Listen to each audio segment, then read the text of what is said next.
Welcome to the Wear, Wag, Repeat podcast. I'm Tori Mystic. As a dog mom lifestyle expert, blogger, and business owner, I love talking to other women in the pet industry and sharing their advice with you every week. Sit, stay, and listen to the latest episode.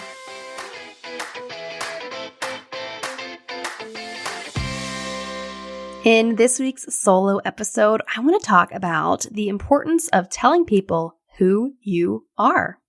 As a business owner in the pet industry, you know that you need to be visible and recognizable to build a relationship with your audience. Your brand, unfortunately, cannot exist on cute pet photos alone. Sorry to break it to you. Pet parents want to see the human that they are buying from. And as a small business, this gives you a huge advantage against the big corporate brands that don't really have one real person that buyers can identify with. But did you know that you need to keep reinforcing who you are and what you do? It is not enough to just put your name out there once. You need to tell people who you are again and again and again and again and again. This will help you create a strong brand identity and establish you as the go-to person for whatever it is that you specialize in.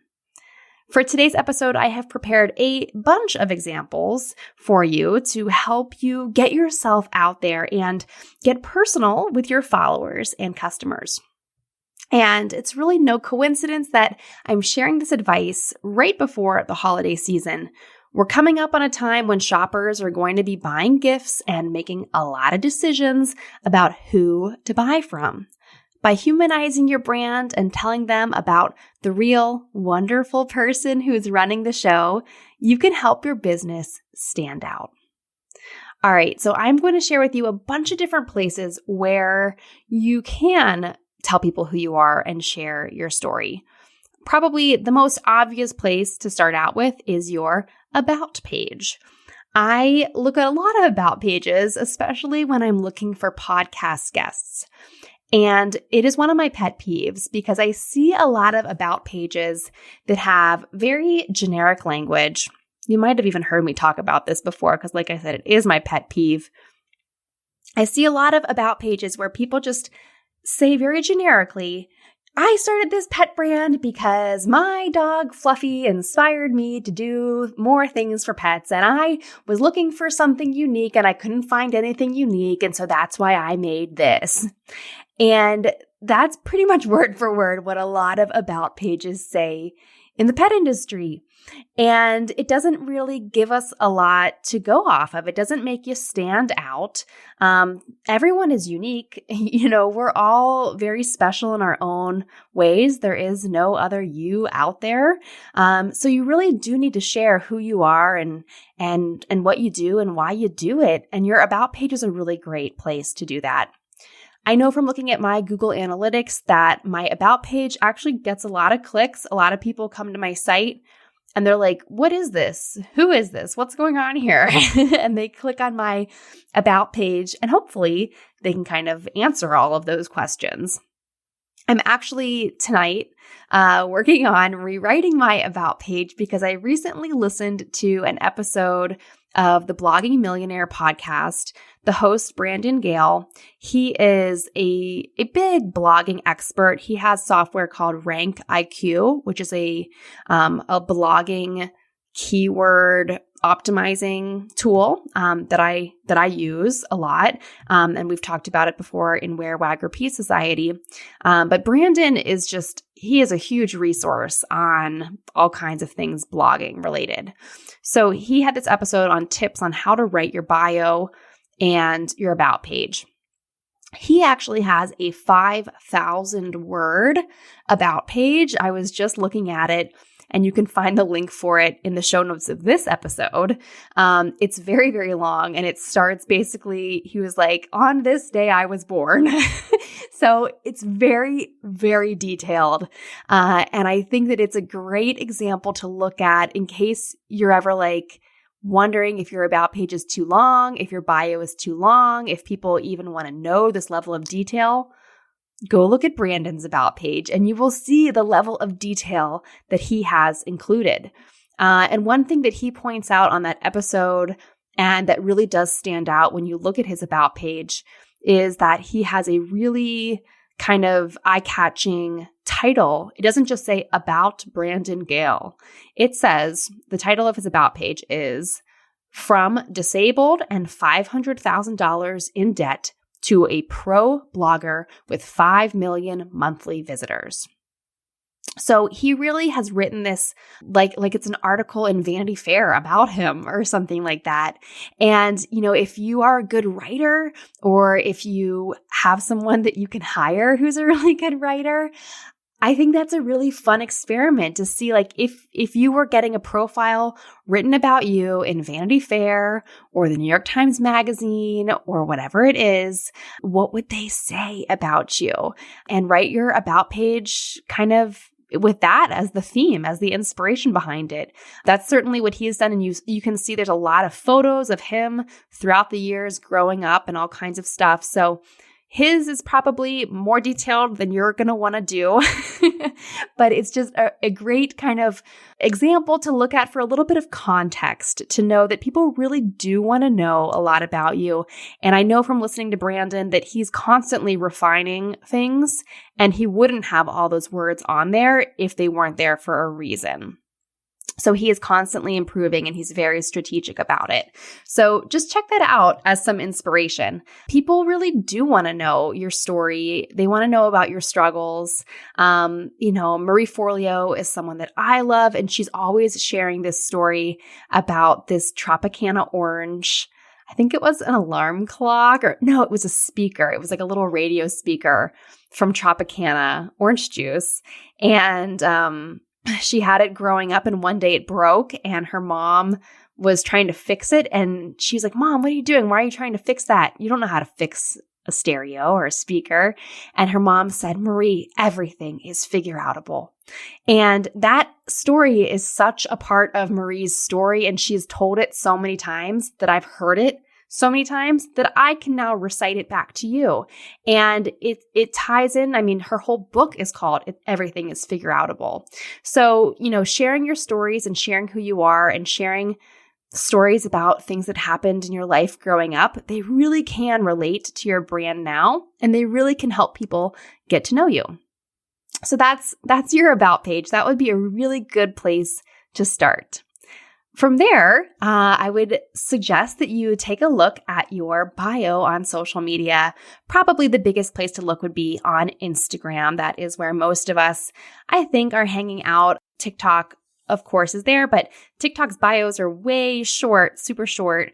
So you do have to kind of either be very brief there, or direct people to a link or something like that. So let's talk about your Instagram bio instead.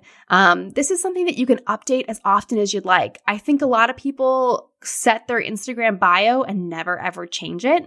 But we're changing all the time. Our tastes change. What we're interested in changes from season to season and month to month and year to year. So I would encourage you to change your Instagram bio as often as you'd like, really. And if you have the space for it, I would really recommend that you share something personal and quirky. So I recently, you may have noticed, I've shared some content about how I really want to move to the woods in West Virginia. I've shared reels about this. I've gone on trips to West Virginia and shared all kinds of content about that. People are always asking me about it. One of my viral reels is about moving to the woods with my dogs. So I know that this is something that resonates with my audience and just gets people's attention. So I recently added to my Instagram bio a line that says something like, always planning my next West Virginia trip. So I just thought that was something that would make my bio stand out. As I am getting more and more into researching my move, which will happen one day, I've been stalking all kinds of people on Instagram and trying to follow people in the area that I want to move to. And so if I see in their bio that they're based in a certain area of West Virginia, I'm pretty much automatically going to follow them. So, the same kind of reverse logic works on mine. If someone sees my profile and they like West Virginia and they see it right there in my bio, it's a good chance they're going to follow me. So think about what it is. If you have any content that's gone viral that's like a little bit quirky, see how you can maybe work that into your bio, because it obviously gets people's attention in your reels or in your posts or your stories. So why not incorporate that into something that's more permanent and static, like your bio? Another example that I want to share with you about your Instagram username actually comes from Laura Belgray. She has a company called Talking Shrimp. And Laura is a copywriting expert. She's also part of the whole Marie Forleo world, and she's a part of B School every year. I have the luxury of getting to see Laura on some live Zoom calls during B School. She's just amazing. I subscribe to her emails. I get her emails multiple times a week. I see her on social media. And I noticed the other day that she did a reel where she shared that she changed her username on Instagram from Talking Shrimp to Laura Belgray, her name. And she explained in the reel, why she did this. She explained more in the caption why she did this. And she also used this explanation as an extra excuse to remind people that she has a book coming out soon. So one of her reasons for changing it is that her book is, it's called Tough Titties. It's a pretty funny name. And of course, it's by her, Laura Belgray.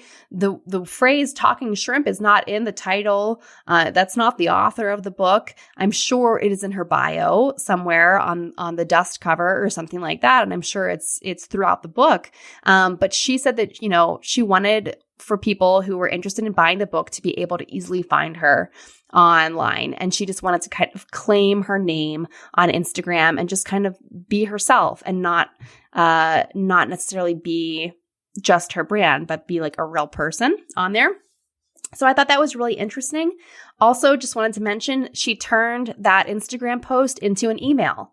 And maybe 2 days after I saw her post on Instagram, I got a similar message. It was a little bit adjusted. It wasn't word for word exactly the same. It's maybe a little bit longer in an email. So whenever you are doing any kind of posts or bio updates or an about page update, remember that you can repurpose all of that stuff as emails, as blog posts, as other social posts.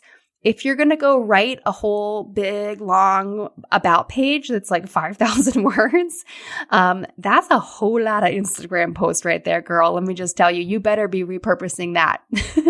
So that's my reminder for you. And go check out Laura Belgray on Instagram if you want to see this post and see exactly what I'm talking about. What if your pet could see an experienced and compassionate veterinarian without ever leaving the house? This year, I discovered Better Vet, a mobile vet that empowers pet parents to get expert veterinary help from the comfort of their own homes. Our pets often associate carriers, car rides, and vet offices with anxiety. By examining your pet at home, it not only eliminates stress and fear, but it also allows the doctor to see your pet in their natural environment and better assess their health. I used the Better Vet app to book a wellness exam for Bert and Lucy. Dr. Olivia Wilson and her vet tech Amanda brought the vet's office to my house.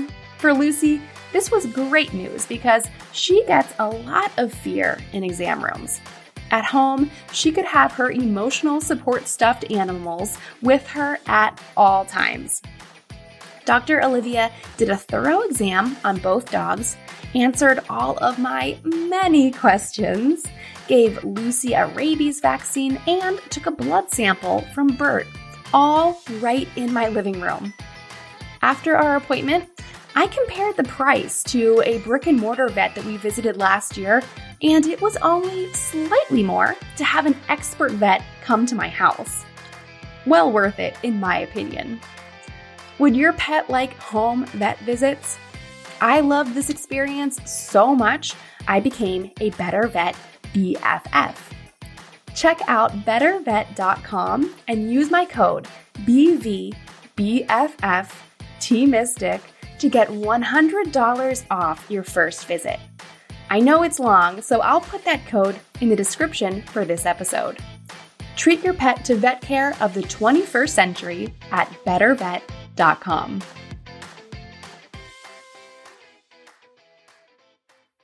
Another person in kind of the women's entrepreneurship world. This episode is just so full of name dropping. I apologize for that, but there's just so many people I look up to, and it seems like I've been seeing a lot of kind of similar messaging around how important it is to remind people who you are and kind of claim who you are. So another example that I saw recently was from Denise Duffield-Thomas. Denise DT. I got an email from her recently, and it was about how she was getting ready to interview a few people, and I think it was maybe for her podcast, and she wasn't sure how to pronounce their names. And this immediately caught my attention because this has happened to me before, where I have a guest coming on and I'm like, how the heck do you pronounce their name? And I try to go and look up if they have any videos anywhere of them saying their name, if anyone else has introduced them on video or on a podcast and said their name. And let me tell you, it can be very, very difficult to figure out how this person says their name. Like, you need an investigative journalist sometimes to just figure out and find a video of someone saying their own name. It shouldn't be that hard. And so that's exactly what Denise said in her email, that she was trying to look up the pronunciation of 3 different people's names.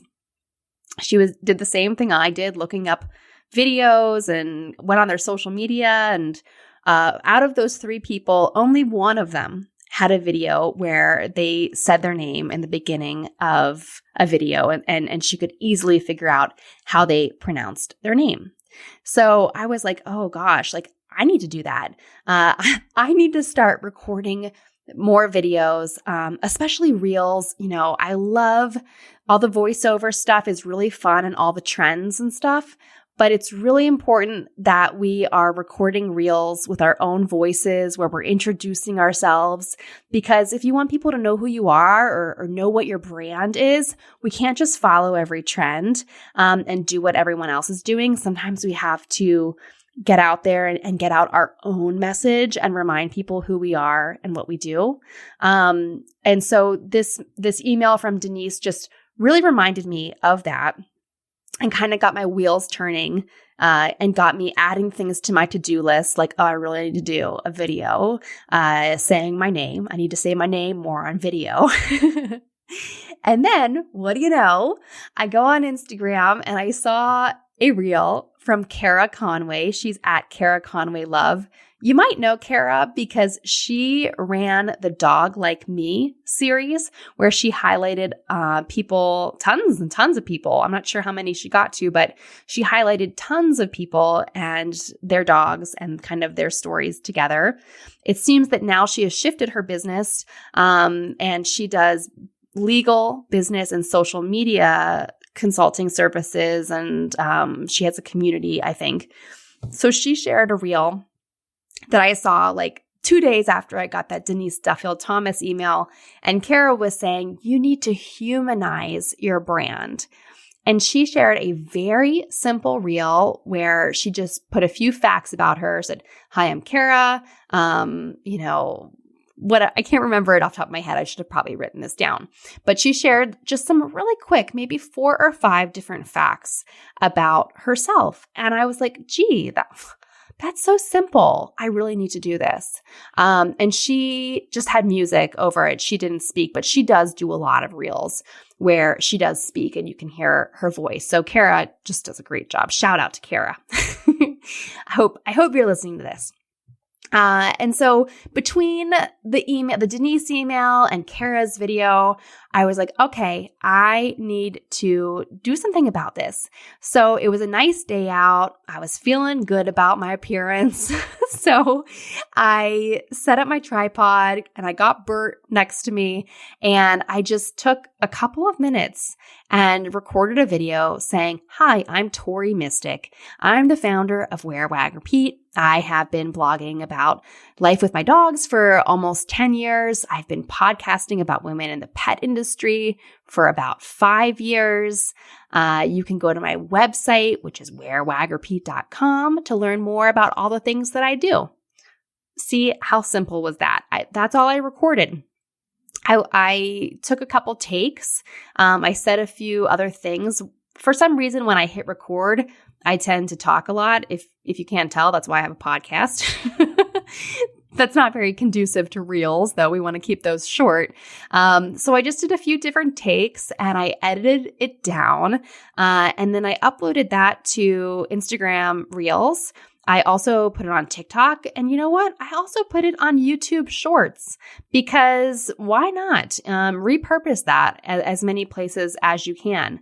And what happened was I was surprised. At first, the views were kind of low on my Reels because I didn't use any kind of background sound. It's just me talking, introducing me, who I am and what I do, right? And I assume a lot of people know what I do, but a lot of people don't. And the video has now, I think it's almost at 2,000 views. So it's doing, pretty decent. Didn't tank. It's doing all right, but it serves a really important purpose. And that is just telling people who I am and what I do, because they might not know. And I got one comment from someone. I haven't heard this in a while, but a long time ago, maybe 5 years ago, everyone thought that my Instagram account was not at T-Mystic. They thought it was TMI stick, like too much information stick, which I don't even know what that even means. I can't even tell what that means. But I remember when I was first growing my account, when I got my first 10,000 followers and when I hit 30,000 followers and 40,000, a lot of people were like TMI stick. And I heard people on their Instagram stories saying, "Oh, you guys got to go follow TMI stick." And I was like, oh gosh, I really need to tell people what my name is. So I don't know if that's ever happened to you. But I would encourage you to definitely say your name, or if you have a unique username or you have unique dog names or cat names or whatever kind of pets that you have, please record some videos telling people exactly how you say your name, how you say your pet's names. And you don't need to say, "Hi, this is how you pronounce my name." You can just say your name and people will get it. But I think it's really important that you do that, because just on this video the other day, someone commented, this whole time I thought your account was TMI stick. So even now, all these years later, some people still do not understand my username. And kind of circling back to Laura Belgrade changing hers, I do kind of wonder if I should change my username to @Tori Mystic, like spelled out Tori Mystic instead of T Mystic.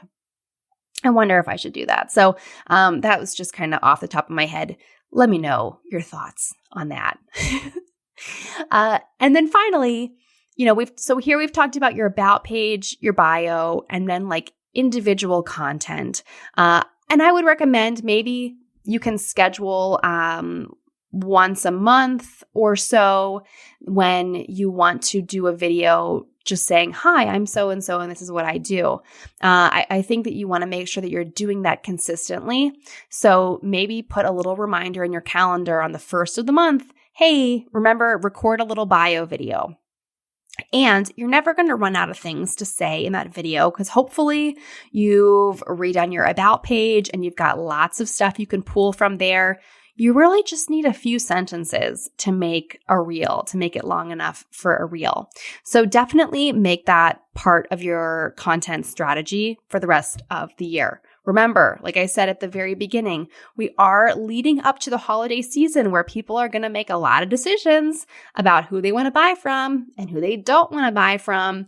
And this past year, I think consumers are becoming more and more informed, and they really are, concerned about who they're buying from. So if you can tell them that there's a real person and that you really care about them and their pets and who you are, why you do what you do, what your background is, I think it's going to really go a long way into getting people to like you and to buy from you. So just give it a try. Please put this on your calendar. We're midway through October now. So if you want to do this at the end of the month or kind of mentally prepare yourself and do it at the beginning of November, please put it on your schedule for the beginning of November and then do another one at the beginning of December, because a lot of people are going to be discovering you around this time of year. So it's really important. And one other thing I want to point out, not only do you want to tell people how to say your name and what it is that you do, but remember to repeat your credentials as often as you can. So I was talking to someone the other day, and they were, we were just kind of chatting and getting to know each other, but it turns out they had a podcast, and they're like, oh, maybe I could have you on my podcast, Tori. That'd be cool. What do you think you would want to talk about? And I was like, oh God, well, I could talk about anything, but maybe a good fit would be talking about, Instagram strategy. And this person said, oh, really? Well, why are you qualified to talk about that? And I don't mean to be a fool of myself, but I was a little bit like, oh, well, don't you know who I am? No, I didn't say that. But I was a little bit taken aback because I kind of feel like my reputation stands for itself. You can look at my Instagram account and see that I know what I'm talking about. Or if you've been following me, you know that I am always interested in learning more about social media marketing. But I really had to just kind of give my elevator pitch about why I am qualified to do that. And it just was a really good reminder that people are not seeing everything that you post. And so it's really important that if you do have some kind of credentials or experience, which I know you do, I know everyone listening to this has really wonderful experiences and reasons behind why you do what you do, make sure to please tell people about it and tell people about it again and again and again.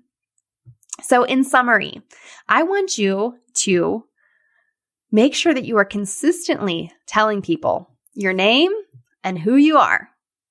I want you to tell them what you do and what you sell. Make sure to tell people your history, your background, and your credentials. And then share stories about how you got here. And then finally, tell them what you want them to do. Do not underestimate this. People who follow you might not realize that you have XYZ service or that you offer, this kind of special product. Once you remind them who you are and you share your story and you tell them all the stuff I just told you about, they're probably going to start to like you. And when they start to like you, they're going to want to help you. And so that is why you need to make it really super crystal clear and tell your audience exactly what you want them to do. So, do you want to hear more about that topic? We are hitting a time limit for this episode, but I think that's a very interesting concept, the whole persuasive communication idea. And just to kind of talk the talk here, I want to mention that I have a bachelor's degree in integrated marketing communication that included studies in persuasive speech and interpersonal communication. I also have a master's degree in digital media, and I think that consumer psychology and how to communicate your offers would be a really cool episode. I could look back on some of my old coursework and pull some really cool resources around that. So if you are interested in maybe the next solo episode that I do being about persuasive communication and how to use like consumer psychology to convince people that they need the thing that you are selling, because they do, right? You're making really awesome things or you have great services. They really do need it. But if you struggle with convincing people, this I think would be a really interesting topic to explore. So if you agree, if you think that would be cool, please reach out to me via email. If you're on my email list, you would have gotten an email about this episode. You can just reply, or you can reach out on Instagram at Wear, Wag, Repeat, and let me know if you think that would be a good topic for the next solo episode. I want to thank you so much for listening to this one here. Let me know if you had a favorite part, or if you implement this, please tag me so I can see your wonderful videos and send me links to your about pages, because I really do care and I really do want to see it. And remember to listen next Wednesday when I will have a great interview for you with another fabulous woman in the pet industry. What did you like most about this episode? Find me on Instagram at TeamMystic and let me know what intrigued you or what questions you have about starting or growing your own dog-inspired business. You can also screenshot this episode and tag me in your stories. I love to see who is listening out there. Some of the best conversations happen after the episode, right? So track me down over on Instagram or join the Wear, Wag, Repeat Labs Facebook group to connect with other dog-obsessed entrepreneurs. And as always, you can find all the links and resources discussed in this episode at wearwagrepeat.com/podcast. See you back here next week.